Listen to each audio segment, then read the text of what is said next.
लाल मिट्टी ही पीली मिट्टी हो जाती है, मगर कैसे? आज की क्लास में हम सभी जानेंगे, क्योंकि हम सभी को पढ़ना है पार्ट 1 के क में मृदा संसाधन के बारे में, और ये हमारा पार्ट 2 है। पार्ट 1 में हमने आपको बताया था भारत में पाए जाने वाली 6 प्रकार की मिट्टियां कौन कौन, जलोढ़ मिट्टी है ना, काली मिट्टी, इसके बारे में तो हमने पढ़ भी लिया था। अब जो है हम लोग जो तीसरा पढ़ने जा रहे हैं, और इस पार्ट में जानेंगे लाल मिट्टी, पीली मिट्टी, पर्वतीय मिट्टी, रेगिस्तानी मिट्टी, और जो है हम सभी जानेंगे है ना, बात करें तो लेटराइट मिट्टी। तो इन सारी मिट्टी के बारे में, मृदा के बारे में इस पार्ट में हम लोग जानने वाले हैं। तो आइए हम लोग सबसे पहले समझते हैं लाल एवं पीली मिट्टी को। भैया ये जो मिट्टी है, ये जो मृदा है, कैसे लाल क्यों होता है सर? तो लाल होने का सबसे बड़ा कारण है कि ये भैया इसके अंदर आयरन की मात्रा पाया जाता है। किसका? तो याद रख लीजिएगा, बोर्ड एग्जाम में सीधा आपसे पूछता है कि लाल मिट्टी के अंदर उसका रंग का कारण क्या है? तो भैया आयरन है ना। आयरन के कारण इसका रंग कैसा होता है? लाल होता है। और जैसा मैंने प्रश्न कहा था बच्चा, जैसे ही लाल मिट्टी में पानी मिला देंगे तो उसका कलर कैसा हो जाएगा? पीला हो जाएगा, येलो हो जाएगा, है ना। तो भैया पीली मिट्टी समझ में आ गया, लाल मिट्टी है, पानी के साथ मिला तो पीली बन गई, है कि नहीं। तो बात करें इसमें कौन कौन फसलें हम लोग उगा सकते हैं? चावल उगा सकते हैं, ज्वार बाजरा उगा सकते हैं, मक्का उगा सकते हैं, मूंगफली उगा सकते हैं। तो याद रखिएगा फसल के भी नाम बहुत जरूरी है ना। साथ ही साथ आप पूछेंगे सर एक बात बताओ, क्या ये जलोढ़ मिट्टी की तरह उपजाऊ है? जलोढ़ भी 2 भाग में बांटे थे, खादर और बांगर। जो नई होगी वो खादर, अत्यधिक उपजाऊ बांगर पुरानी, है ना। जो पहले वीडियो में आए हैं, फर्स्ट टाइम आए हैं, उनसे रिक्वेस्ट है पहले वीडियो बना हुआ है, जाकर आप जो है प्लेलिस्ट में देख लें। साथ ही साथ आपको जो है इस चैप्टर का जो पीपीटी का नोट्स होगा और अगले क्लास के जो भी सूचना होगा आपको टेलीग्राम चैनल पर, जिसका लिंक डिस्क्रिप्शन में दिया गया है, वहां से जाकर आप जो है ज्वाइन कर ले और व्हाट्सएप चैनल को भी ज्वाइन कर ले, है ना। तो कहता भैया यह मिट्टी जलोढ़ और काली की तरह उतना उपजाऊ नहीं है, लेकिन अगर इस मिट्टी में हम क्या डालेंगे? खाद डालेंगे ना बच्चा, तो ये क्या हो जाएगा? उपजाऊ हो जाएगा, है ना। तो भैया आइए इससे जो है VVI MCQ बनने वाले लघु उत्तरीय और दीर्घ उत्तरीय का टेंशन को क्या करेंगे? दूर। अभी जितना बात बताए माइंड में है और चेक कर लेते हैं। पहला प्रश्न इससे क्या बनेगा? पहला प्रश्न इससे बनेगा कि भैया लाल मिट्टी का रंग किसकी उपस्थिति के कारण होता है? तो लोहे का अंश, अभी ने आपको बताया। दूसरा, लाल मिट्टी जलायोजन मिलाने के बाद किस कलर का दिखाई देगा? पीला, येलो। जलोढ़ और काली मिट्टी की तुलना में लाल एवं पीली मिट्टी का उपजाऊपन कैसा होता है भैया? ज्यादा कि कम? अभी तो बताएं, कम होता है। और बात करें तो लाल मृदा का रंग पीला कब और क्यों हो जाता है? मतलब ये पीला कब हो जाता है? तो बताया, तो पानी मिला तो हो गया, ठीक है। यानी जलायोजन, है ना, यानी हाइड्रेशन की प्रक्रिया के कारण जब इस मिट्टी में पानी में मिला देते हैं, इसमें नमी आ जाता है, तो लोहे के अंश रासायनिक रूप से क्या हो जाते हैं? परिवर्तित हो जाते हैं, जिसके कारण इसमें क्या होता है? ये पीले रंग में बदल जाता है। देखिए वो MCQ से ही लघु बना है और लघु से ही क्या बनेगा? दीर्घ बनेगा। लाल एवं पीली मृदा में उर्वरकों का उपयोग क्यों आवश्यक है? क्योंकि भैया जलोढ़ की तरह और ये काली मृदा की तरह उपजाऊ नहीं होता है ना। तो ये जलोढ़ और काली मिट्टी की तुलना में प्राकृतिक रूप से क्या है? कम उपजाऊ है। अच्छा फसल चाहते हैं तो इसमें पोषक तत्वों की कमी है, और इसको पूरा करने के लिए क्या डालना पड़ेगा? खाद, यानी उर्वरक आपको डालना पड़ेगा। देखिए पूरा अच्छे समझ में आ रहा है, इससे बाहर बिल्कुल आपका कोई भी प्रश्न नहीं जाएगा। अब आइए दीर्घ उत्तरीय देखते हैं। कहता है कि लाल एवं पीला मृदा रासायनिक गुणों और रंग परिवर्तन के कारणों तथा उसपे उगाई जाने वाले प्रमुख फसलों की क्या कीजिए? विवेचना कीजिए। मतलब पहले तो बताना कि उसका रासायनिक गुण बताओ कैसा होता है, रंग परिवर्तन के कारण बताओ काहे हो जाता है, और इसमें आप कौन कौन सा फसल उगाइएगा इस बात को समझा दीजिए। तो पहला बात भैया कि लाल पीला जो है भारत में कम वर्षा वाले क्षेत्र में पाया जाता है, महत्वपूर्ण है, और रासायनिक क्रिया के कारण क्या होता है? अलग अलग रंग में ये दिखाई देता है। रंग का निर्धारण लोहा है ना, और यहां पर जो है मूल रंग लाल होता है, लेकिन पानी मिला देंगे तो कैसा हो जाएगा, पीला हो जाएगा, है ना। उपजाऊपन उर्वरक भैया क्षमता जो है कम होता है रेगुर और काली और जलोढ़ से, है ना, लेकिन इसमें क्या डालेंगे, उर्वरक का प्रयोग करेंगे तो भैया क्या हो जाएगा, ये आपका उपजाऊ हो जाएगा। और इसमें हम लोग क्या क्या उपजा सकेंगे, इसमें जो है ज्वार, बाजरा, मक्का, मूंगफली, चावल, है ना, ये सब उगा सकते हैं। तो आपको जो है हमने इस जो समझाया उस लघु, दीर्घ और जो है एमसीक्यू सभी चीजों को हमने पूरे अच्छे से क्या किया, करवा दिया। अब हम सभी को जानना है लेटेराइट, क्या नाम है, लेटेराइट मिट्टी। लेटेराइट भैया एक शब्द लेटर से बना है, किससे बना है, लेटर। और लेटर का मतलब क्या होता है, ईंट, क्या होता है, ईंट, है ना। तो भैया लेटर जो है एक ग्रीक शब्द है ना, उससे बना है हमारा क्या, लेटेराइट मिट्टी, यानी लेटेराइट सॉइल। अब सर इसका लॉजिक क्या है, तो देखो भाई क्या होता है, जब बहुत ऐसी मिट्टी जिसमें बहुत धूप पड़ रहा है, बहुत धूप पड़ रहा है, बहुत पानी पड़ रहा है, पानी पड़ने के कारण उसके ऊपर वाला सरफेस पे जो भी ह्यूमस होता है, जो भी चीज होता है ना, वो बह जाता है। या साथ ही साथ जब बहुत बारिश होता, ये धूप पड़ता है, तो धूप होगा तो बहुत ज्यादा गर्मी होगा, और जब बहुत ज्यादा गर्मी होगा तो उसमें जो भी सूक्ष्म जीव होंगे जिंदा रहेंगे कि मर जाएंगे, मर जाएंगे, बैक्टीरिया मर जाएगा। तो क्या होगा कि भैया इसमें जो है जीवाश्म की क्या हो जाएगी, कमी हो जाएगी, ह्यूमस की मात्रा क्या हो जाएगा, कम हो जाएगा। और बहुत धूप पड़ने के साथ साथ बारिश भी होता है, तो ये प्रॉपर्ली इसका जो सॉल्ट होता है, मतलब जो बात करें तो लवणीय रूप में ये कन्वर्ट भी होता है, साथ ही साथ बात करें तो इसका क्षारीय रूप धुल जाता है। तो यहां पर जो है क्या होता है, पत्ता और जो है सड़ गल के जो है सटा हुआ रहता है, तो उससे एक अम्ल बनता है, कार्बोनिक अम्ल, तो जिसके कारण इसकी प्रकृति कैसी हो जाती है, अम्लीय हो जाती है। सर बहुत बात बताती है, समझ में नहीं आया, अच्छा एक बार फिर से समझा देते हैं। सिंपल सा बात है भाई, मिट्टी जहां धूप अधिक है तो वहां से क्या हो गया, उसके सूक्ष्म जीव मर गए, ह्यूमस की कमी हो गई। दूसरा बात बोले, पानी पड़ता रहा तो सब का सब जो क्षारीय और भी तत्व थे धुल गए, तो केवल अम्ल बचा रह गया, है ना। तो मुख्य रूप से भैया ये अम्लीय हो गया ये मिट्टी, जिसके कारण अच्छे से खेती नहीं कर पाएंगे, उपजाऊपन कम होगा, है ना। और मिट्टी जो है धूप में सूख सूख कर एकदम ईंट के समान हो गया है, इसलिए इसका नाम जो है लेटर पड़ा, क्योंकि ग्रीक में लेटर का मतलब ही क्या होता है, ईंट होता है। बात समझ में आया, ठीक है। तो वही कहा कि भैया उच्च तापमान और अत्यधिक वर्षा वाले क्षेत्र में जो है तीव्र निक्षालन, निक्षालन का मतलब वही जो है फिसल फिसल के क्या होता है, नीचे जाते जा रहा है के कारण, है ना। और कमी क्या रहेगा, ह्यूमस की मात्रा बहुत कम होगा, क्यों, क्योंकि अत्यधिक ताप से जो होता है क्या होता है, बैक्टीरिया जो होता है क्या होता है, नष्ट हो जाता है, बैक्टीरिया क्या होता है, नष्ट हो जाता है। अब ये सर किस लिए उपयोगी है सर, तो आपको बता दे, और कहां कहां पाया जाता है। तो ये भारत के जो है बात करें तो एक कर्नाटक राज्य, जिसको हम लोग सिलिकॉन वैली के नाम से बेंगलुरु को जानते हैं, वो, और जो है बात करें तो हमारा एक और राज्य कौन है, केरल राज्य, वहां पर आपकी जो मिट्टी पाई जाती है उसका नाम लेटेराइट है ना। और यहां पर क्या होगा, ऐसे ही बात करें मिट्टी जो काजू के लिए, किसके लिए, काजू के लिए बड़ा ही अच्छा माना जाता है, ठीक है। तो यहां पर जो काजू उपजता है किस मिट्टी में, लेटेराइट, याद रखना कहां कहां, केरल और कर्नाटक, ठीक है। और भी फसल इसमें क्या कर सकते हैं, हम लोग जो है उपजा सकते हैं। और साथ ही साथ काजू के साथ साथ यहां पर क्या, कॉफी, है ना, कॉफी के लिए भी क्या है, काफी उपजाऊ है। तो कॉफी जो है यहीं पर जो है आपका मिलता है, इसी मिट्टी में हम लोग करते हैं। आइए प्रश्न क्या क्या बनता है, प्रश्न को हम जो है ध्यान से देख लेते हैं। पहले एमसीक्यू, लेटेराइट शब्द ग्रीक भाषा के किस शब्द से बना है जिसका अर्थ ईंट होता है, भैया इसका भी तो नाम बताए, क्या, लेटर।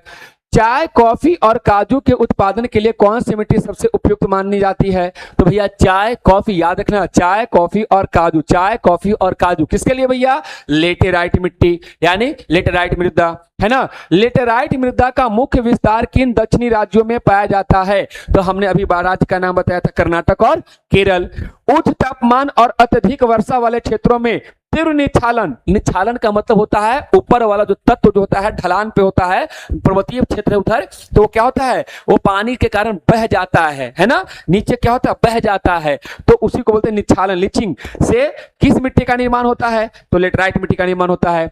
अब लघु क्या प्रश्न बन सकता है? तो कहता है लेटराइट मृदा में ह्यूमस की मात्रा क्या होती है? नगण्य होती है। क्यों नगण्य होती है, क्यों कमी होती है? अरे भैया क्योंकि धूप और पानी उसको बहा देता है और धूप उसको खत्म कर देता है। तो भैया उच्च तापमान अत्यधिक गर्मी वाले क्षेत्रों में पाया जाता है। अधिक ताप के कारण जो मौजूद जो जैविक पदार्थ होगा क्या होगा? बैक्टीरिया या अपघटित है ना, जो भी जीव होंगे वो क्या हो जाएंगे? मर जाएंगे, समाप्त हो जाएंगे, है कि नहीं?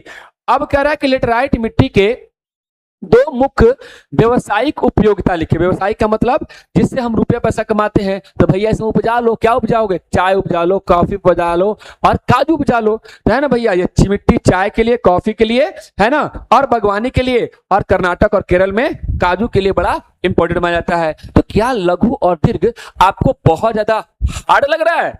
भाई साहब सो इजी, है ना। अब इसी से दीर्घ बन जाएगा आपका कि लेटराइट मृदा का शाब्दिक अर्थ पहले बताओ, है कि नहीं। निर्माण की प्रक्रिया कैसे बनेगा और इसकी क्या विशेषता है, कृषि पे महत्व बताओ, माने क्या क्या इसमें फसल होगा। सिंपल से भैया, लेटराइट शाब्दिक अर्थ ईंट हो गया। निर्माण होगा, भारी वर्षा होता है, तापमान अधिक होता है तो लिंचिंग होता है। रासायनिक रूप से कमी बात करें तो तापमान में भैया बैक्टीरिया मर जाएगा, ह्यूमस की मात्रा बिल्कुल नगण्य हो जाएगा। बात करें तो दक्षिणी राज्य की तरफ जो है कर्नाटक और केरल इसका प्रमुख विस्तार है और जो है पोषक तत्वों की कमी यहाँ पर मिलेगी। इसके बावजूद ये बागवानी के लिए यहाँ पर चाय और जो है चाय, कॉफी और काजू के लिए क्या है आपका महत्वपूर्ण है। और हम लोग उपयुक्त उर्वरक और टेक्नोलॉजी यानी तकनीक का उपयोग करके इसका हम लोग उपयोग कर सकते हैं, है कि नहीं। आपको जो है हमने बहुत अच्छे से बात समझाया और बड़ा इजी सा टॉपिक कब आ गया, है ना। दो इजी नाम ही है क्या बच्चा? इसका नाम है मरुस्थलीय मृदा। मरुस्थलीय मतलब डिजर्ट, है ना। अब डिजर्ट में क्या मिलेगा? ऊंट, है कि नहीं। और क्या मिलेगा? बालू। तो यहाँ की मिट्टी कैसी होगी? बालू ही होगी। और यहाँ भी गर्मी है कि नहीं है? बिल्कुल है मास्टर, खूब गर्मी है। तो यहाँ भी गर्मी है तो धूप से ह्यूमस या इसमें सूक्ष्म जीव क्या हो जाएगा? स्वाहा हो जाएगा, है ना। रंग कैसा रहेगा भैया? एकदम देखिए जाकर कभी राजस्थान घूमिए, क्या मजा आता है देखने में। शाम का जो सीन होता है ना, बहुत जबरदस्त, है कि नहीं। और बालू तो एकदम से लगता है कोई कंघी कर दिया है। तो भैया लाल और हल्का क्या होगा? भूरा होगा। कहां पाया जाएगा ये मिट्टी भैया? राजस्थान और गुजरात में पाया जाएगा। यानी कच्छ किरण में हमने पिछले क्लास में आपको बताया भी था, मैप में दिखाया भी था, है कि नहीं, कहां कहां कौन कौन मिट्टी पाया जाएगा। लेकिन यहां पर सिंचाई की हम लोग व्यवस्था कर देंगे तो यहां पर कपास, गुजरात में क्या उपजा लेंगे? कपास। और राजस्थान में क्या उपजा लेंगे? गेहूं जो है हम लोग उपजा सकते हैं, ठीक है। कहां पे? मरुस्थलीय मृदा में। बात समझ में आ गया।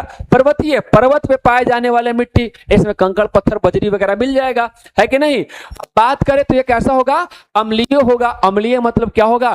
पर्वत पे है, खूब बारिश हो रहा है और ये जो है धुलता जा रहा है, तो ये कैसा हो जाएगा? इसका जो है सरफेस जो है मिट्टी जो है अम्लीय हो जाएगा। साथ ही साथ खूब आपका क्या रहा? वाष्पीकरण भी हो रहा है, जिसके कारण इसका जो है विशेषता है, यह मिट्टी कैसी हो जाती है? एसिडिक यानी अम्लीय हो जाती है और ह्यूमस से रहित, क्योंकि यहाँ भी खूब बारिश हो रहा है और खूब इसको धूप मिल रहा है, तो यहाँ भी आपका ह्यूमस वगैरह नहीं रहेगा। तो ना तो पर्वतीय में ह्यूमस था, ना तो आपको मरुस्थलीय में था, और ना ही लेटेराइट में था, है कि नहीं। अब बात करें तो इसकी ढलान पर क्या करेंगे भैया? हम लोग खेती करेंगे, है कि नहीं। फलों का बागान लगा लेंगे और सीढ़ी नुमा खेती करेंगे। सीढ़ी नुमा क्या है भाई?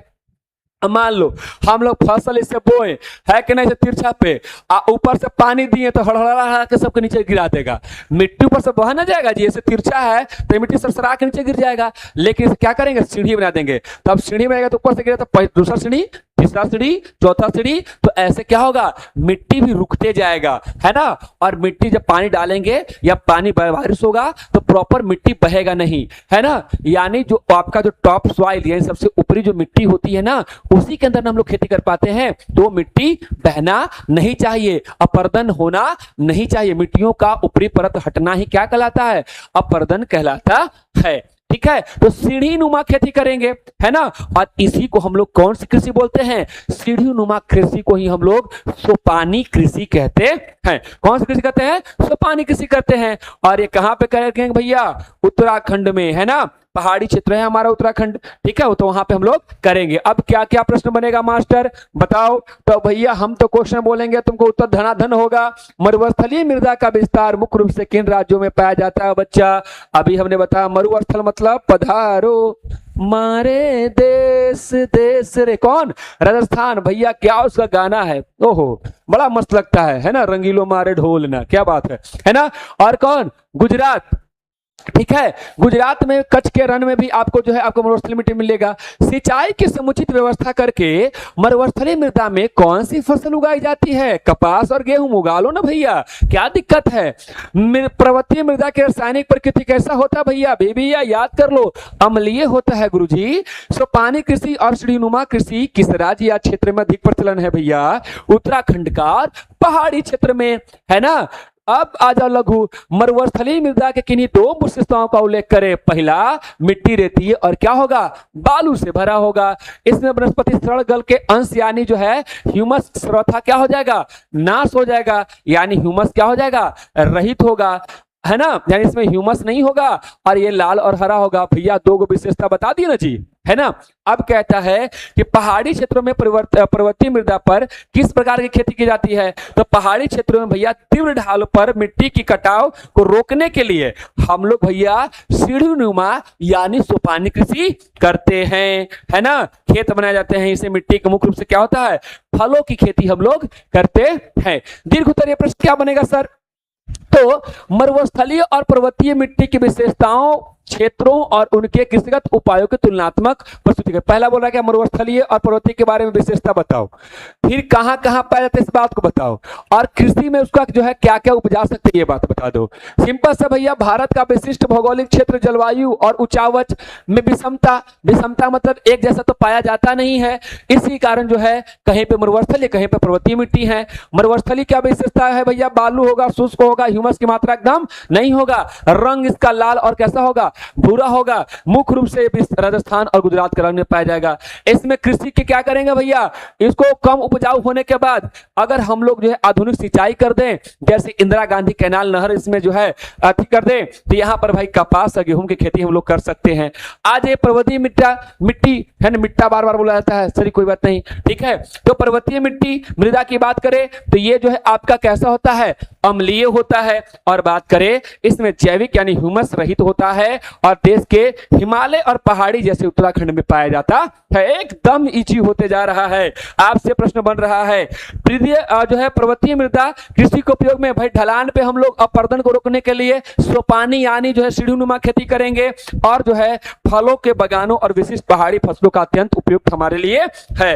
निष्कर्ष लिख देना कि दोनों ही मिट्टियां कठिन और भौगोलिक परिस्थिति में पाई जाती है, लेकिन उन्नत कृषि और तकनीक और उचित प्रबंधन के द्वारा आर्थिक उपयोग किया जा सकता है। तो समझ में आ रहा है ना। तो अब बात करते हैं मिट्टी की प्रकार, हमने पूरे अच्छे से समझा दिया है ना। यानी बात करें तो हमने आपको जो सारी मिट्टियां जो है आपको अच्छे से बता दिया, क्या क्या बता दिया। तो हमने आपको जो है सबसे पहले जो है बात करें तो जलोढ़ के बारे में बता दिया, ये काफी उपजाऊ है, अधिक मात्रा यही पाया जाता है भारत में। काली मिट्टी, कपासी मिट्टी, रेगुर मिट्टी और कपास इसमें उगाते हैं। अत्यधिक नमी रखने वाला मिट्टी, दरार पड़ने वाला मिट्टी, लाल एवं पीली मिट्टी, लौह की मात्रा ज्यादा होगा, पानी मिल गया तो पीला हो गया। लेटेराइट मिट्टी, ईंट वाला मिट्टी, ग्रीक वर्ड से लेटर से बना है। बात करें इसमें काजू की खेती करेंगे, चाय की खेती करेंगे और कॉफी खेती करेंगे। मरुस्थलीय मिट्टी बलुई मिट्टी है, ह्यूमस नहीं होगा, लेकिन पानी की व्यवस्था कर देंगे तो इसमें गेहूं और कपास हो जाएगा। गुजरात और राजस्थान में पाया जाएगा। पर्वतीय मिट्टी उत्तराखंड के पहाड़ी क्षेत्र में होगा, सीढ़ीनुमा और सोपानी बनाएंगे इसमें। तो इस तरह से पूरा का पूरा जो है हमारा मिट्टी का भैया तेरी मिट्टी में मिल जावा, तो भैया पूरा चैप्टर जो है हमारा ये मिट्टी वाला तो पूरा क्लियर हो गया। आइए अब भैया मिट्टी को बचाना भी है, क्योंकि जमीन तो भैया रबड़ ऐसा तो है जितना है क्यों ना खींच कर लंबा कर देंगे, भैया जनसंख्या बढ़ते जा रहा है, आदमी के खाने के लिए जो है खाना हमको उपजाना है, आज जमीन उतना ही है, तो क्या करेंगे हम लोग, जमीन में बड़ा थोड़ी कर देंगे। तो उसके लिए हम लोग भैया बड़ी मनी खाद डाल देते हैं, उर्वरक डाल देते हैं। का नुकसान होता है, कैसे भूमि का सोच समझ के उपयोग करना है। ये इतने धरती पे घरों बनाना है, रोडों बनाना है, बात करें तो इसी के ऊपर जो है हमको जो है रेलों चलाना है, हवाई जहाजों उड़ाना है, खेतियों करना है, जंगलों को रखना है ना। तो बात करें देश जब हमारा आजाद हो रहा था, यानी देश 1947 में आजाद हुआ, तो हम लोग कहें कि भैया हम लोग को वन रखना बहुत जरूरी है। सर जंगल से क्या मतलब?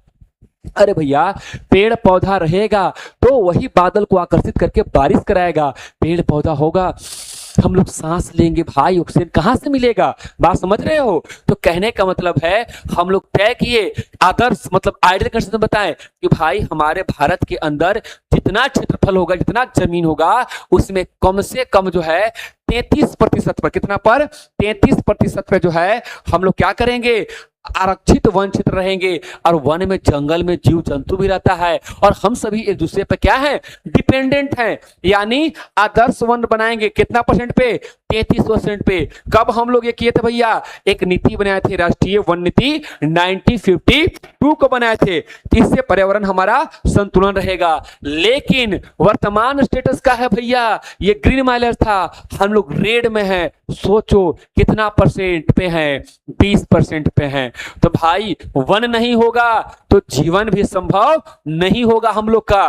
तो वही बात करें तो ये हमारा चैप्टर जो है हमें बताता है, हमें समझाता है कि 20% है। तो थोड़ा मानो सोचो, तो यहां पर बताता है कि भैया पंजाब और हरियाणा एक ऐसा क्षेत्र है जहां के भूमि में बात करें, अगर उसको वहां का 100% भूमि में 80% में केवल खेती होता है। सोच लीजिए 80% पे खेती हो रहा है।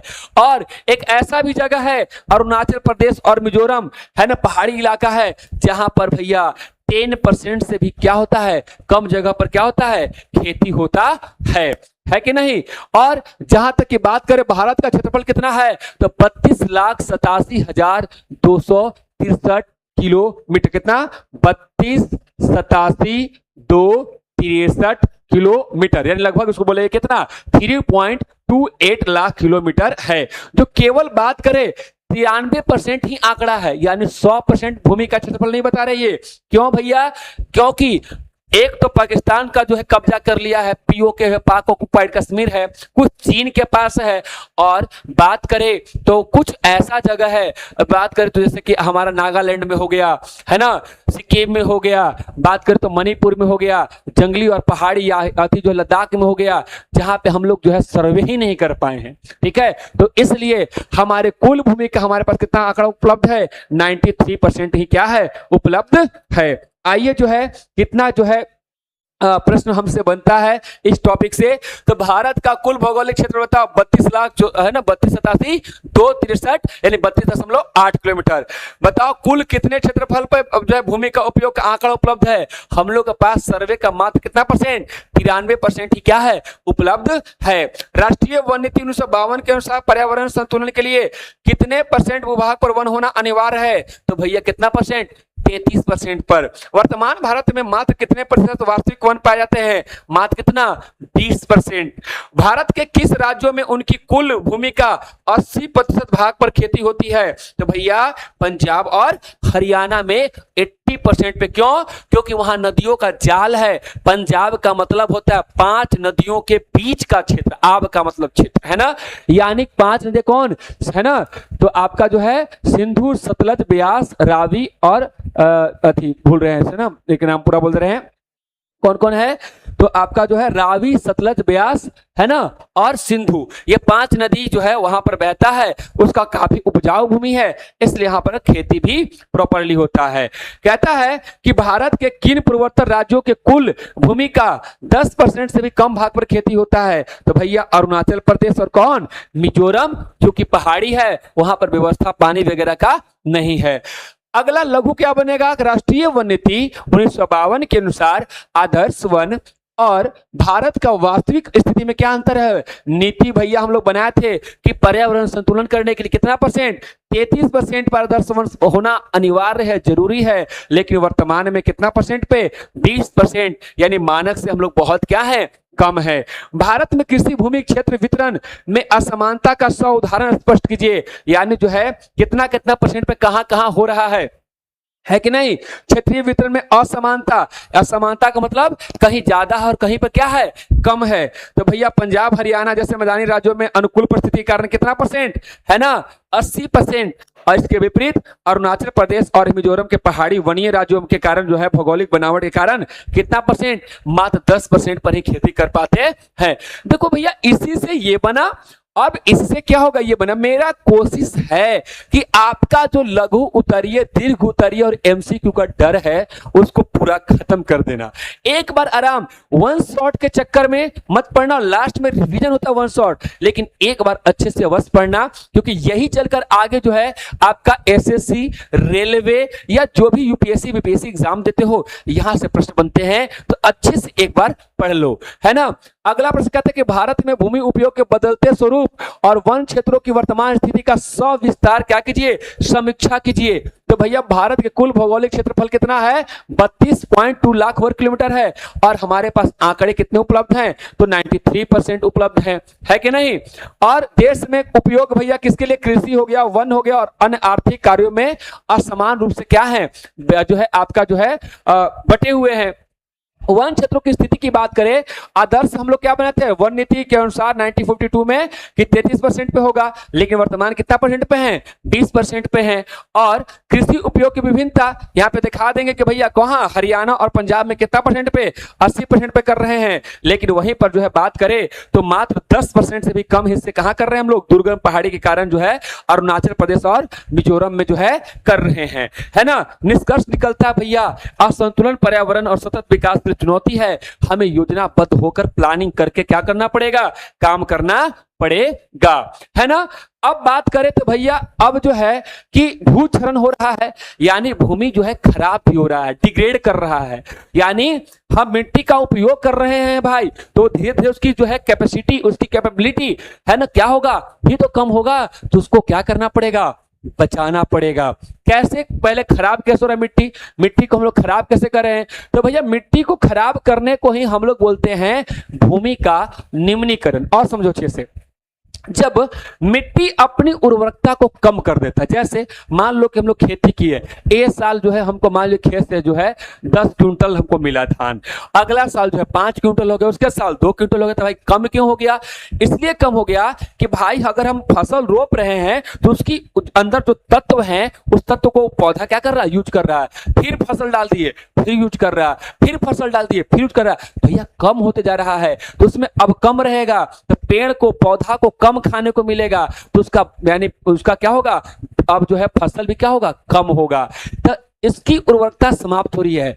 क्यों हो रही है? इसी बात को समझने, मतलब मिट्टी अपनी उर्वरकता को धीरे धीरे कम कर देना ही उसको क्या बोलते हैं? निम्नीकरण। या यानी बात करें मिट्टी जो है ऊपर से कट कर बह गया, तो ऊपर वाला मिट्टी में तो खेती करते हैं हम लोग, अगर वो बह गया तो अब नीचे वाला मिट्टी किसी काम का नहीं है, बेकार हो गया, उसे ही निम्नीकरण बोलते हैं। यानी मिट्टी का अपने स्थान से कटकर बह जाना या खेती अयोग्य हो जाना क्या कहलाता है? भूमि का निम्नीकरण, यानी लैंड डिग्रेडेशन कहलाता है। क्यों भैया ऐसा क्यों होता है? तो आइए, सब जगह का अलग अलग जगह के अनुसार अलग अलग कारण है कि किसी का मिट्टी क्यों खराब हो गया, है ना। तो कहता है पंजाब, हरियाणा और यूपी यहां पर भैया खूब करते हैं खेती, और यहां पर नदी बताए 5 नदी तो वहां हो गया, है ना, आपका सिंधु, सतलज, रावी, ब्यास, ठीक है, और झेलम, ठीक है। तो ये 5 नदियों का जो है क्षेत्र हो गया, तो वहां पे खूब पानी मिल रहा है, तो खूब जो है हम लोग ग्रीन रेवोल्यूशन के लिए, हरित क्रांति के लिए खूब पानी पटाए जा रहे हैं, खूब जो है पानी जो है सींचे जा रहे हैं, सिंचाई खूब कर रहे हैं, यानी अति सिंचाई कर दी है। क्या कर दिए? अति। अति किसी चीज का नहीं करना चाहिए जी, है ना। अब अच्छा करने के चक्कर में क्या कीजिए? खूब चीनी डाल दीजिए, भैया उतना मीठा तीखा लगने लगेगा। तो भैया यहाँ पे ओवर इरिगेशन कर दिया। अब ओवर इरिगेशन कर देंगे खूब, सर अच्छा बात तो है सर, खूब पौधा का पानी पिला देंगे तो मोटा जाएगा और फसल देगा, ऐसा नहीं होगा भैया। पानी से भरा रहेगा, धूप से जो है क्या होगा, वेपराइजेशन यानी जो है वाष्पीकरण होगा, तो क्या होगा, पानी उड़ता रहेगा और उसमें जो है उजला उजला परत, नमक का परत जम जाएगा, यानी पानी के अंदर, उस मिट्टी के अंदर लवण की मात्रा बढ़ जाएगी। और जब किसी भी चीज का मात्रा बढ़ जाएगा भाई, तो वह मिट्टी बीमार हो जाएगा। ठीक है, तो यानी अति सिंचाई के कारण लवणता क्या हो जाएगी, बढ़ जाएगी। यही कारण है मिट्टी का निम्नीकरण का। गुजरात, राजस्थान, मध्य प्रदेश में क्या है, वहां का कहानी यह है कि वहां पे पशुपालन खूब होता है। पशुपालन हुआ तो उससे क्या दिक्कत हुआ, उससे दिक्कत यह हुआ कि पशु जो होता है चरने के लिए गया घास, अब भैया घास पूरा ऊपर से एकदम धर के एकदम सिलपट कर दिया है, एकदम पूरा एकदम साफ कर दिया, एकदम चिकना कर दिया। अब चिकना हुआ तो उससे क्या दिक्कत हुआ, अरे भाई घास था तो मिट्टी के उसके जो जड़ पतले पतले थे मिट्टी को पकड़ के रखा था, लेकिन अब जो है घास है ही नहीं, तो मिट्टी हल्का हो गया है, ढीला हो गया है। हवा आएगा उस मिट्टी को उड़ाकर कहीं दूसरे लेकर चला जाएगा, पानी आएगा उस मिट्टी को बहाकर कहीं लेकर चला जाएगा, तो ऊपर वाली मिट्टी चली गई, अब वो मिट्टी की उर्वरकता बची ही नहीं, नीचे वाला मिट्टी किसी काम का नहीं, खेती के लिए नहीं। तो भैया खूब मत चराइए, इतना चराइए जिससे कि नीचे वाला जो पूरा का पूरा घास समाप्त नहीं, उसको जड़ से ना कबाड़ ले, इसका ध्यान रखिए। यानी अति पशुचारण मत कीजिए, ओवर ग्रेडिंग मत कीजिए, सोच समझ कीजिए, है ना।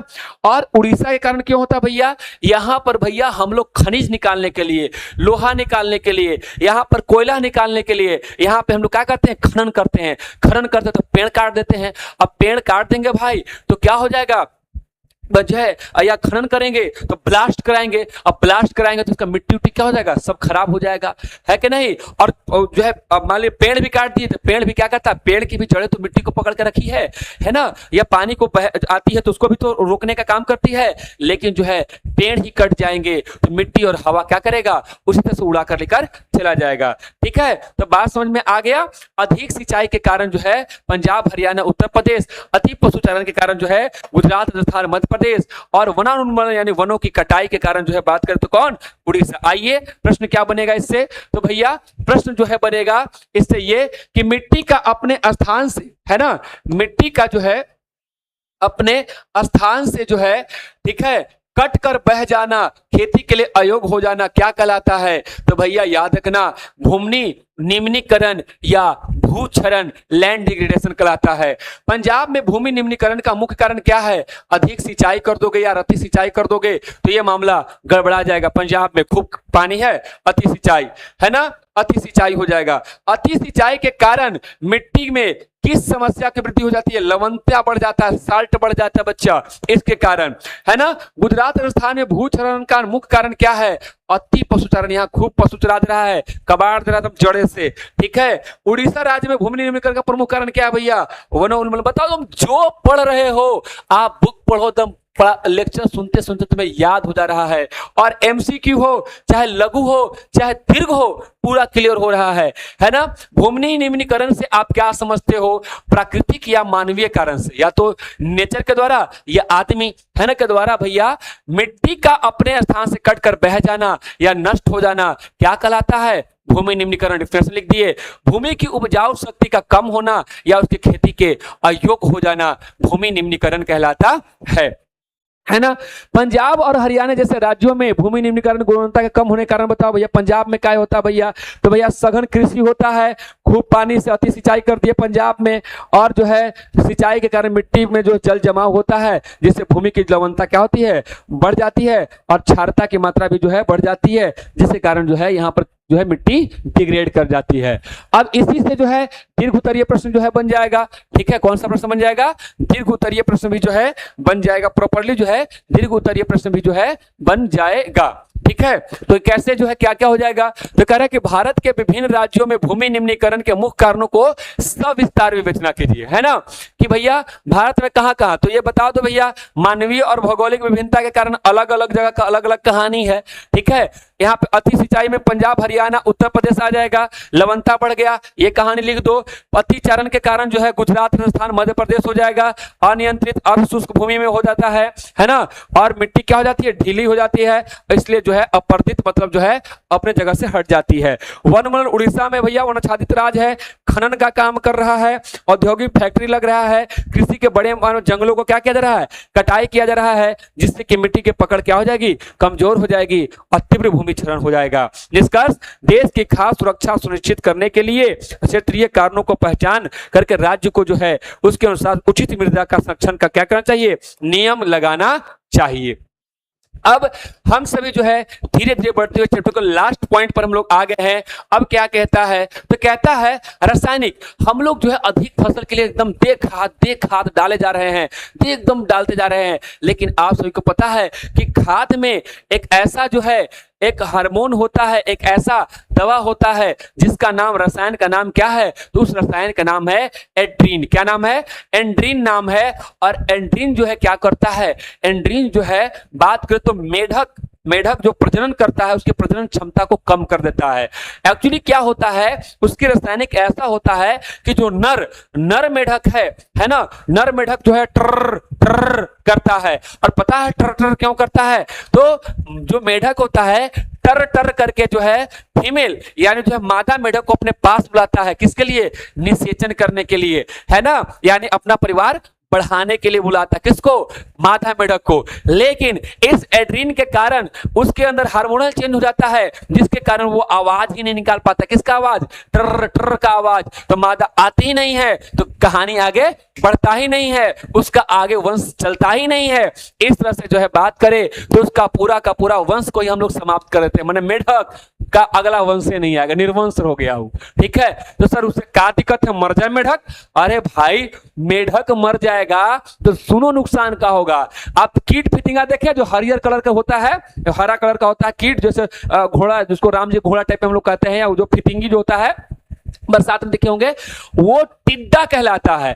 अगर वो टिड्डा जो है फसल पे पड़ गया तो भैया एक साथ एकदम लाखों की संख्या में वो लोग खेत में आता है और फसल को भैया एक बात करें 10 से 12 घंटा में चपट कर जाएगा, है ना। तो उनको कंट्रोल करने के लिए कीट को खाने का काम कौन करता है, तो मेढक करता है ना। कीट आया, अगर मेढक है तो सबको निपटा कर अपने पेट में रख लेगा, नहीं तो भैया जो हम लोग का खाने का अनाज है उसको टिड्डा अपने पेट में रख लेगा।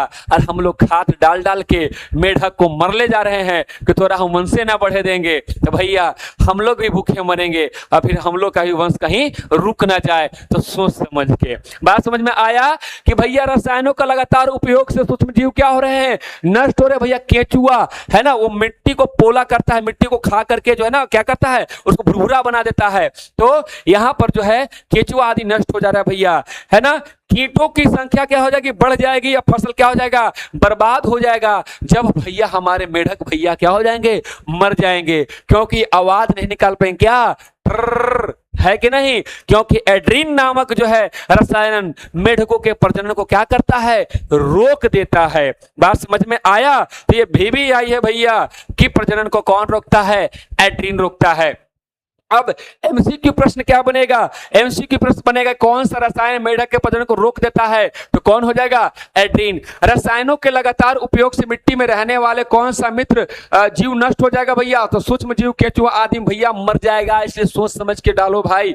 मेढकों की संख्या घटाने में खेतों में विकास की संख्या को अधिक बढ़ जाती है, किसकी संख्या अधिक बढ़ जाएगा, अगर मेढक मर जाएगा तो भैया कीटों की संख्या क्या होगा, अत्यधिक बढ़ जाएगा, है कि नहीं। कृषि में रसायनों के अत्यधिक उपयोग का क्या दुष्परिणाम होगा, तो भैया अगर अत्यधिक डाल दोगे तो मिट्टी उपजाऊ बनाने वाले मित्र जैसे केचुआ मर जाएगा और पारिस्थितिकी जो है तंत्र क्या हो जाएगा, संतुलन बिगड़ जाएगा और जैव विविधता पर क्या होगा, बहुत बुरा असर होगा, यानी कीट फितिंगी बढ़ जाएगा और कीट फितिंग को निपटाने वाला मेढक ही था वही मर जाएगा। एंड्रीन नामक रसायन बतेबे किए हैं भैया, तो भैया एंड्रीन नामक जो है अप्रत्यक्ष रूप से नुकसान पहुंचाते हैं, मेढक के प्रजनन को क्या करते हैं, पूरी तरह से रोक देते हैं और मेढकों की आबादी में कम के कारण जो है और ये जो है फसलों को क्या करता है, कीट बर्बाद कर देता है। अब दीर्घोत्तरीय क्या कर रहा है, रासायनिक क्षरण, जैव विविधता, कृषि दोनों के लिए एक गंभीर संकट है। इस कथन को सब विस्तार से बताओ। ठीक है, यानी रासायनिक का जो हम लोग यूज कर रहे हैं कैसे जो है जैव विविधता पे जो है ये डाल रहा है प्रभाव।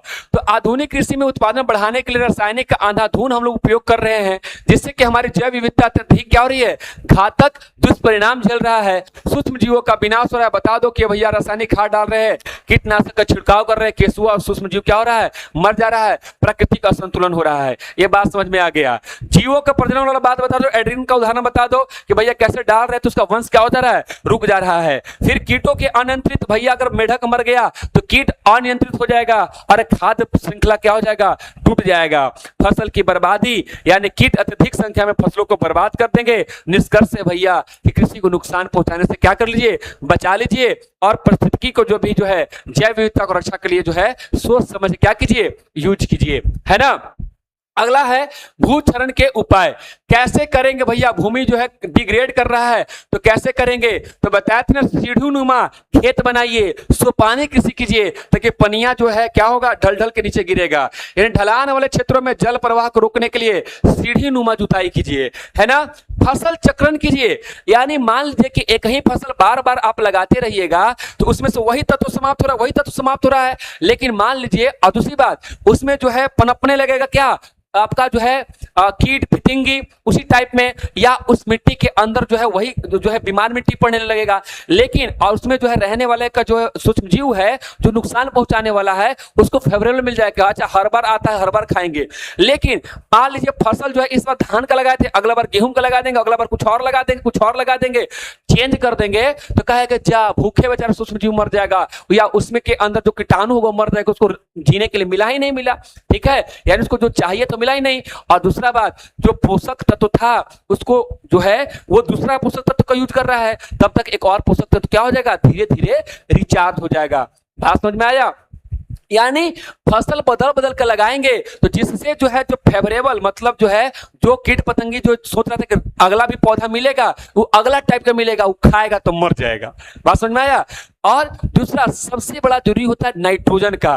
ठीक है, नाइट्रोजन की कमी होने पर हम लोग बाहर से डालते हैं, लेकिन अगर दलहनी पौधा हम लोग लगा दिए, है ना, जैसे मटर का लगा दिए, जैसे हम लोग चना का लगा दिए, तो उसके जड़ में गांठ टाइप में होता है और उस गांठ में राइजोबियम नामक एक बैक्टीरिया होता है और वो क्या करता है, वो जो है नाइट्रोजन, जो हवा में नाइट्रोजन सीधे जो है पेड़ नहीं ले सकता है, तो उसको क्या करता है, उसको कन्वर्ट कर देता है पेड़ में घुलनशील के लिए और घुलनशील बना देता है और पेड़ उस नाइट्रोजन को क्या करता है, एक्सेप्ट कर लेता है और उसके जड़ में रहता है। और हम फसल को काट देंगे तो वही जड़ क्या होगा, मिट्टी में मिल जाएगा, तो मिट्टी में प्रचुर मात्रा में नाइट्रोजन रहेगा। बात समझ में आ गया। तो भैया पोषक तत्व को बनाए रखने के लिए क्या करना पड़ेगा, बीच में क्या करो, दलहन पौधा को उगा दो, पट्टिका कृषि करो, यानी जो है आप जो है सीढ़ी नुमा खेती बना रहे हैं, हवा क्या करेगा, उड़ाकर मिट्टी को लेकर चला जाएगा। इसके लिए क्या कीजिए, ऐसे फसल लगा दीजिए, आप बीच में घास उगा दीजिए, घास मिट्टी को क्या कर रखेगा, पकड़ के रखेगा और हवा से क्या करेगा, बचाएगा।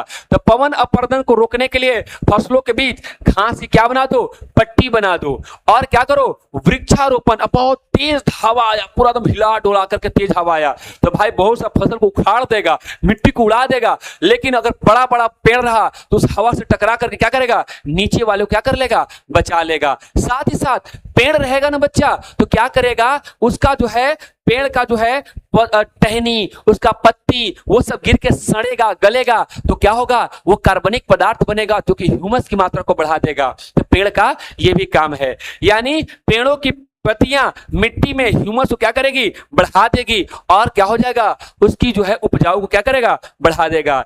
इसलिए जो है बात करें, ये हमें जो है मिट्टी के संरक्षण के लिए उपाय करना चाहिए, यानी समोच्च जुताई करें, हम सभी फसल चक्रण का उपयोग करें, पट्टिका कृषि करें और जो है वृक्षारोपण का जो है काम करें। क्या क्या प्रश्न बनेगा इससे, ध्यान दीजिए। इससे जो है प्रश्न बनेगा कि ढलान वाले क्षेत्रों में जल प्रवाह, ठीक है, ढलान वाले क्षेत्रों में जो है जल प्रवाह जो है रोकने के लिए की जाने वाली सीढ़ानुमी खेतों को क्या कहते हैं भैया? समोच्च जुताई कहते हैं, सोपानी कृषि कहते हैं। अपर्दन यानी हवा के द्वारा मिट्टी का कटाव को रोकने के लिए फसलों को बीच में पट्टियां क्यों उगाई जाती है? किसकी पट्टी उठाई जाती है? तो भैया घास की पट्टी उगाई गई ताकि मिट्टी को पकड़ के रखे। मिट्टी में पोषक तत्वों को बनाए रखने के लिए बीच बीच में कौन सी फसलों उगाना चाहिए? दलहनी पौधा, क्योंकि उसके में क्या होता है? राइजोबियम बैक्टीरिया जो नाइट्रोजन का स्थिरीकरण करता है। पेड़ों की पत्तियां मिट्टी किस तत्व की मात्रा को बढ़ाकर उसकी उपजाऊ बनाती हैं? भैया सड़ गल के कार्बनिक पदार्थ को जो है अपघटित होकर जो है ह्यूमस की मात्रा बढ़ा देगा। फसल चक्रण मृदा क्षरण किस प्रकार सहायक है? तो लगातार एक ही फसल उगाने से मिट्टी के पोषक तत्व क्या होते हैं? समाप्त होने लगते हैं। फसलों को बदल बदल कर बोने से, विशेषकर बीच बीच में दलहन खेती करने से मिट्टी की प्राकृतिक उर्वरता क्या रहती है? बनी रहती है ना? तो ये हो गया आपका, बता दीजिएगा। पट्टिका कृषि किसे कहते हैं? घास वाला पट्टी वाला, तो वही करा। पवन को अपर्दन यानी हवा के वेग से मिट्टी को उड़ाने से बचाने के लिए है ना क्या करेंगे? मुख्य फसलों के कतारों के बीच में चौड़ी पट्टी किसकी लगा देंगे? घास की लगा देंगे। इससे मिट्टी का जो है कटाव क्या होगा? धीमा हो जाएगा। अब है मृदा संरक्षण यानी भू संरक्षण के 3 प्रमुख उपायों को बताइए। ठीक है, तो पहला भूमिका में लिखेंगे भूमि की उर्वरकता को बनाए रखने के लिए, भूस्खलन को रोकने के लिए वैज्ञानिक तरीका, समोच्च जुताई के बारे में बता दो, पट्टिका कृषि के बारे में बता दो, फसल चक्रण के बारे में बता दो, वृक्षारोपण के बारे में बता दो। बात समझ में आया? यानी जो समोच्च जुताई ढालनुमा बना दो, पट्टिका घास उगवा दो। बात करें फसल चक्रण, बीच बीच में चेक करो है ना, अति भर दो, क्या बोलो, दाल का जो है दलहन की खेती कर दो, नाइट्रोजन वाला बात जो बताया वो लिख दो, वृक्षारोपण करो है ना, पेड़ पौधे के जो टहनी है पत्ती गिरेगी ह्यूमस मात्रा को बढ़ाएगी। क्या एमसीक्यू लघु और दीर्घ भारी है? बड़ा आसान है ना? बिल्कुल। आइए हम लोग जो है लास्ट जो है टॉपिक और लास्ट स्लाइड पे आ गए है ना। तो अब निष्कर्ष क्या निकलता है? निष्कर्ष बच्चा ये निकलता है कि हमें भूमि सतत चाहिए, लगातार चाहिए, क्योंकि जब तक जीवन है तब तक जो है मिट्टी चाहिए, क्योंकि इसी पे हमारा जीवन टिका हुआ है। तो इसका क्या करना पड़ेगा? प्रबंधन यानी प्लानिंग करनी पड़ेगी। भूमि और मृदा केवल भैया निर्जीव संसाधन नहीं है, क्योंकि ये बहुत सारे इसी मिट्टी में जीवित जो है जीव जंतु रहा करते हैं और अपना जीवन यापन करने का काम करते हैं। तो भैया एक जीवन तंत्र है, पूरा का पूरा लिविंग सिस्टम है ना। हम लोग जानते हैं कि सक्रिय संरक्षण के लिए हमको 33% जो है वन चाहिए, ये हमारा लक्ष्य है। और अगर इस लक्ष्य को पा लेंगे तब हमारा जो है जमीन बचा रहेगा। और साथ ही साथ हम लोग कैसा काम करें? तो हम लोग रासायनिक खाद का कम प्रयोग करें, उसके जगह पर जो है जैविक यानी जैसे गोबर वगैरह या जो भी चीज है जो है गड्ढा में डाल दे, वो सड़ जाए गल जाए तो खाद बन जाता है, उसको क्या करें? खेत में जाकर छीट दे। तो जैविक खेती करें, विवेकपूर्ण उपयोग करें, यानी हम लोग को पता है कि जलोढ़ जो कि 43% योग्य जो है उसका जो है हम सही से उपयोग, स्मार्ट प्रबंधन करें, है कि नहीं। और निम्नीकरण से जो बचाव, अति सिंचाई और जो है रसायनों पर क्या कर दे? रोक लगा दे। तो पूरा बात जो है हम लोग को समझ में आएगा। प्रश्न क्या इससे बन सकता है? तो बात करें तो इससे प्रश्न ये बन सकता है कि भाई बताओ भूमि और मृदा के निर्जीव संसाधन के बजाय क्या माना जाता है? ये भैया पूरा का पूरा जीवित तंत्र है, जिसमें बहुत सारा जीव एक दूसरे पे क्या है? डिपेंडेंट है। तो भैया लिविंग सिस्टम है। पारिस्थितिकी संतुलन चक्र बनाए रखने के लिए कितने प्रतिशत भूभाग वन आरक्षण का लक्ष्य रखा गया है? ये बात तो पहले भी मिल गया है, 33%। मृदा निम्नीकरण से बचाव के लिए किस प्रकार के रासायनिक कीटनाशक पर रोक लगाना चाहिए? तो भैया हम लोग पढ़े थे कौन सा? एंड्रीन। कौन सा? एंड्रीन। हमारे देश कितने परसेंट कृषि जो है स्मार्ट और विवेकपूर्ण आवश्यक है? भैया जलोढ़ वाला जो है 43%। ठीक है। और मृदा एक जीवित तंत्र है, इस कथन का क्या तात्पर्य है? भैया मिट्टी केवल चट्टानों और धूल कण जो है का निर्जीव ढेर नहीं है, बल्कि इसमें अनगिनत सूक्ष्म जीव भैया, केचुए, जैविक क्रियाएं निरंतर चलती है, जो पौधे और हम लोग को क्या करती हैं? जीवन देती है। तो जीवन को सहारा देने वाला एक गतिशील और क्या है? सक्रिय ये तंत्र है ना। सतत मृदा, अगला प्रश्न क्या कर रहा है? सतत प्रबंधन के अंतर्गत सक्रिय संरक्षण के कोई 2 मुख्य उपाय बताओ। तो पहला हो गया क्या? पर्यावरण संतुलन हेतु भैया न्यूनतम कितना % पे होना चाहिए था? 33% पे वन होना चाहिए था। तो भैया हम लोग वृक्ष को लगाएंगे, ठीक है। और ये हमारा कोशिश होगा कि जो है इसमें रासायनिक खाद का प्रयोग कम करेंगे, जैविक खाद का उपयोग क्या करेंगे? इसको जो है बढ़ावा देंगे। बात करें दीर्घ उत्तरीय प्रश्न का, तो दीर्घ उत्तरीय प्रश्न जो है कहता है क्या? हमारा पारिस्थितिकी संतुलन चक्र को बनाए रखने के लिए सतत भूमि और मृदा प्रबंधन क्यों आवश्यक है? इसके मुख्य स्तंभों को व्याख्या करें। तो पहले भूमिका लिख देंगे भैया कि भूमि मृदा देश के विकास का क्या है, आधार है। क्योंकि जो भी हम लोग काम करते हैं कहाँ करते हैं, यही तो करते हैं। तो जीवन तंत्र की तरह काम करता है। अगर अनियंत्रित दोहन करेंगे, अगर सतत प्रबंधन नहीं करेंगे तो मामला गड़बड़ हो जाएगा। बताओ भैया, विवेकपूर्ण उपयोग करें हम लोग। 43% कृषि योग्य मैदानी भूमि है, स्मार्ट तरीका से यूज करो। निम्नीकरण से बचाए करें, अति सिंचाई से, है ना। मिट्टी को बंजर होने से बचाने के लिए हम लोग सक्रिय संरक्षण करें, रसायन का कम उपयोग करें। राष्ट्रीय जो लक्ष्य है 33% वन का, उसका प्रयोग करें। और इस तरह से अगर उपयोग करेंगे, उपयोग, बचाव और संरक्षण का तालमेल रखेंगे तो हमारा संतुलन चक्र सुरक्षित रहेगा और भावी पीढ़ियों को भी क्या होगा, मिल पाएगा। तो पूरा का पूरा चैप्टर भैया हमने किया कंप्लीट, है ना। कैसा लगा चैप्टर कमेंट में अवश्य बताएं। और ये भी बताएं कि आपको जो है और किस चैप्टर को, किस विषय को पढ़ना चाहते हैं, उसके लिए भी वीडियो हम बना सके। और डिस्क्रिप्शन में जो है बात करें तो व्हाट्सएप और टेलीग्राम का लिंक डाले हैं, उससे ज्वाइन कर ले ताकि इस का पूरा का पीडीएफ आपको जो है वहां से मिल जाएगा और क्लास का नोटिफिकेशन भी मिलता रहेगा। मिलते हैं नेक्स्ट वीडियो में, नेक्स्ट जो है क्लास के साथ, एक नई ऊर्जा के साथ। यहाँ की क्लास यहीं तक। Thank you very much.